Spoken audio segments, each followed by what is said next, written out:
கர்த்தருடைய பரிசுத்த நாமத்துக்கு மகிமை உண்டாகட்டும். ஆண்டவராகிய இயேசு கிறிஸ்துவின் நாமத்தில் உங்களை யாவரையும் வாழ்த்துகிறேன். கர்த்தருக்குள்ளாக உங்களை ஆசீர்வதிக்கிறேன். கர்த்தர் தாமே இந்த நாளையும் உங்களுக்கு ஆசீர்வாதமாக்கி தருவாராக. பிரியமானவர்களே, தியானத்தியமடியாக எடுத்துக்கொண்ட பரிசுத்த வேதாமத்தினுடைய பகுதி மத்தேயு எழுதின சுவிசேஷம் 23ஆம் அதிகாரம் 28வது வசனம். அப்படியே நீங்களும் மனுஷருக்கு நீதிமான்கள் என்று புறம்பே காணப்படுகிறீர்கள், உள்ளத்திலும் மாயத்தினாலும் அக்கிரமத்தினாலும் நிறைந்திருக்கிறீர்கள்.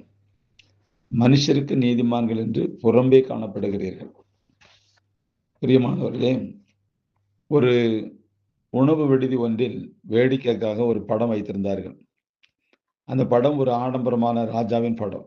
ஆனால் அந்த படத்தின் அடியில் சற்று நெருங்கி வந்து பாருங்கள் என்று எழுதியிருந்தது. அருகில் சென்று பார்த்தபோது ராஜாவாக திறந்த அதே படம் இப்போது ஒரு பிச்சைக்காரனின் படமாக தோற்றமளித்தது. அது தூரத்தில் ராஜாவாகவும் அருகில் வந்தாலோ பிச்சைக்காரனாகவும் தோன்றியது. உண்மையில் அந்த படம் ஒரு ராஜாவின் படமா அல்லது பிச்சைக்காரன் படமா என்பது தெரியவில்லை. பல தேவ பக்தியாளர்களின் தோற்றங்களும் இப்படியாகவே உள்ளது. அவர்களை சற்று தூரத்திலிருந்து பார்த்தால் மிக நல்ல பரிசுத்தவான்களாக தோன்றுகின்றார்கள். சற்று அருகில் வந்து பார்க்க நேரிட்டாலோ பரிதாபமான பாவிகளாக தோன்றுகிறார்கள். அவர்களின் சில ஆவிக்குரிய நடவடிக்கைகளை தூரத்திலிருந்து கவனிக்கையில் மிக நல்லவர்களாகவே அவர்கள் தோன்றுகின்றார்கள். ஆனால் அவர்களோடு சற்று அதிகமாக ஆழமாக பழகி தொடர்பு கொள்ள நேரிடும் போது இவர்களா இப்படி என்று ஆச்சரியப்படும் அளவிற்கு முரண்பட்டவர்களாக இருக்கின்றார்கள். சில சூழ்நிலைகளில் அவர்களில் அன்பு, தாழ்மை, தயவு ஆகிய பண்புகளை காண முடிகிறது. ஆனால் வேறு சில சூழ்நிலைகளில் கசப்பு, வெறுப்பு, கோபம், பிறர் நலத்தை குறித்த கவலையின்மை போன்ற பண்புகளையே அவர்களிடத்தில் காண முடிகிறது. எனவே அவர்களின் உண்மையான முகம் எது என்பது தெரியாமல் போகிறது. சூழ்நிலைக்கு சூழ்நிலை, இடத்திற்கு இடம், நேரத்துக்கு நேரம் மாறுகின்ற அவர்களின் முகத்தோற்றங்களால் குழப்பமே ஏற்படுகிறது. தூரத்தில் அவர்கள் தியாகமான எலியாக்கள், அருகில் வந்தாலோ பணாசைக்கு விலை போன கேயாசிகள். அன்றைய பரிசேயர்கள் அவ்விதமாக இருந்தனர்.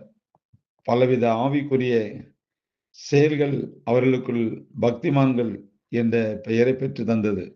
ஆனால் சற்று நெருங்கிய போதோ அவர்களின் தவறான சுபாவங்கள் அவர்களுக்கு மாய்மாலக்காரர்கள் என்ற பெயரை கொண்டு வந்தது. ஆனால் அது ஒரு தவறான வாழ்க்கை. நமக்கென்று சரியானதோர் நிச்சயமான அடையாளம் வேண்டும். மற்றவர்கள் நம்மை எந்த கோணத்திலிருந்து பார்த்தாலும் நாம் தேவ சாயலை உடையவர்களாக காணப்பட வேண்டும். இதுதான் உண்மை. மனித இதயம் மறைந்திருந்தாலும் அதனுடைய குணங்கள் மறைந்திருப்பதில்லை. பிரியமானவர்களே, எது உண்மையான முகம் என்பதை கண்டுபிடிப்பதற்கு சில பேரிடத்துல நெருங்கி பழகினாதான் தெரியும், இல்லைன்னா தெரியாது. அப்படிதான் இன்னைக்கு அநேக பக்திமான்கள் இருக்கிறார்கள். பரிசேயருடைய தோற்றங்கள் அவரிடத்தில் காணப்படுகிறது. எப்போதும் ஒரே நிலைமையில தேவ சாயலால் உருவாக்கப்பட்ட மனிதன் காணப்பட வேண்டும் என்று கர்த்தர் விரும்புகிறார். அதனால பிரியமானவர்களே, இந்த மாயமாலத்துக்கு நாம் விலக்கப்பட்டவர்களாக, நாம் தூரத்திலிருந்து பார்த்தாலும் சரி, பக்கத்திலிருந்து பார்த்தாலும் சரி, அது ஒரே விதமாக காணப்பட வேண்டும். நம்முடைய இருதயம் எப்படிப்பட்டது என்பதை நாம் சிந்திக்க வேண்டும். அதனால பிரியமானவர்களே, நாம் அப்படி இராதபடி தேவனுக்கு முன்பாகவும் மனுஷர்களுக்கு முன்பாகவும் உண்மையான தோற்றத்தை நாம் வெளிப்படுத்துவோம். கர்த்தர் நம்மை ஆசீர்வதிப்பார். God bless you.